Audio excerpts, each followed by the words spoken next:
Welcome back, everybody. It's Dr. Craig Malkin. I'm a clinical psychologist and lecturer for Harvard Medical School. I'm also the author of Rethinking Narcissism, which is devoted to helping you understand and cope with narcissism in all its forms and all your relationships. If you like my videos, please remember to subscribe by turning that notification bell on so you can see them when they come in. Please like and comment so I can continue the conversation as I have here. Today I want to talk about gender, that is men and women, and narcissism, and age. This is a brand new study. It actually just came out last week. I got the preprint of it.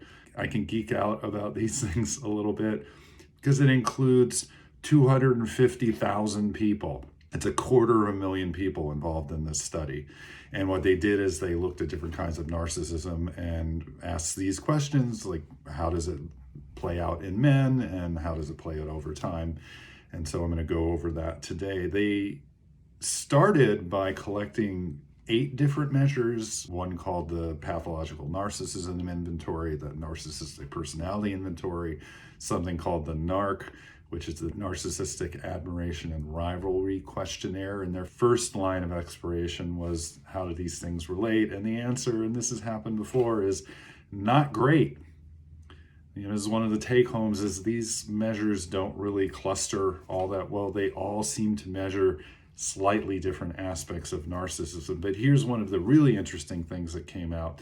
There are a couple of authors in the group of people who were doing this study looking at this massive amount of data arrive at the same place that I do, where they see the core of narcissism as feeling special, exceptional, or unique compared to nearly 8 billion people on the planet. And they consider it entitled self-importance. But again, it's around that uniqueness and specialness. But in addition to that, what came out again and again is, even though these measures didn't really relate all that well together, 3 factors kept standing out. One aspect of narcissism is what's called extroverted agency.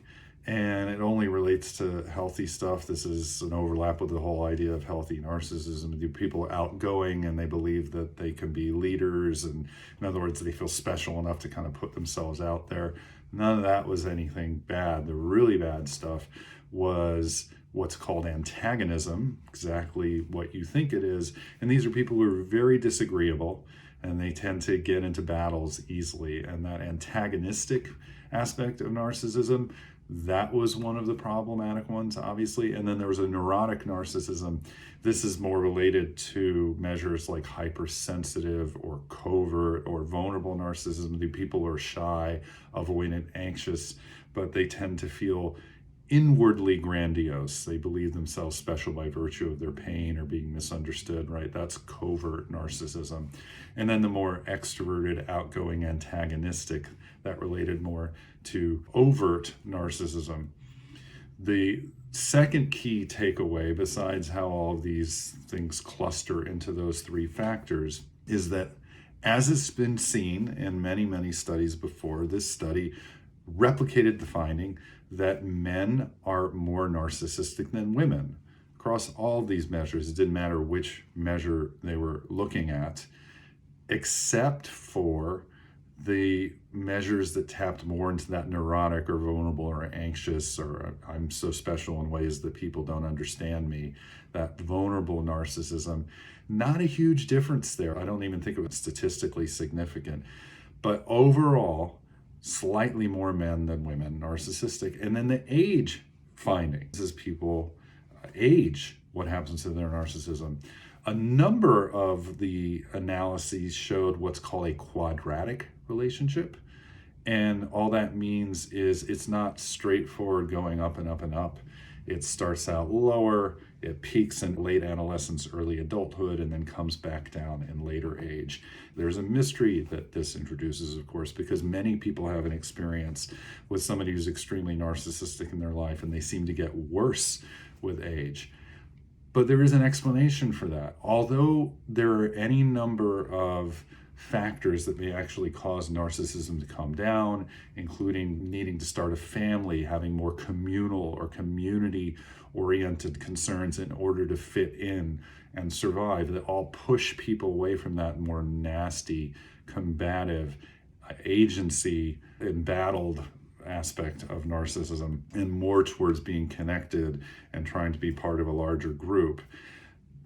The only problem is, despite those forces, if somebody experiences a number of losses due to the strength of their narcissism, like they lose jobs or they have a number of lost relationships that fall apart, now they don't have all of that source of feeling special, exceptional, unique being confirmed by the outside world, or at least their everyday experiences throughout the week or throughout the years.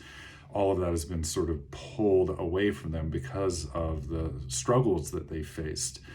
And it's kind of this choice point. This is where there's a difference between narcissism just as a trait that might be more extreme in people with narcissistic personality disorder, that as somebody with NPD becomes older, if they face those kinds of losses, they're going to have to become more entitled. They're going to have to up the ante in order to feel special, exceptional, unique. I call this the entitlement surge, or else they're going to have to change. So it creates this split, I think, in what happens for people who struggle with two extreme traits versus narcissistic pathology, that there is this moment in their lives where they either sort of rise to the occasion and join that other group of people who become less narcissistic as they age, as they become older, or they become more rigid, they become worse. And I think that is a way of understanding how there can be this contradiction. Though on the one hand, over and over again, we see narcissism fall with age,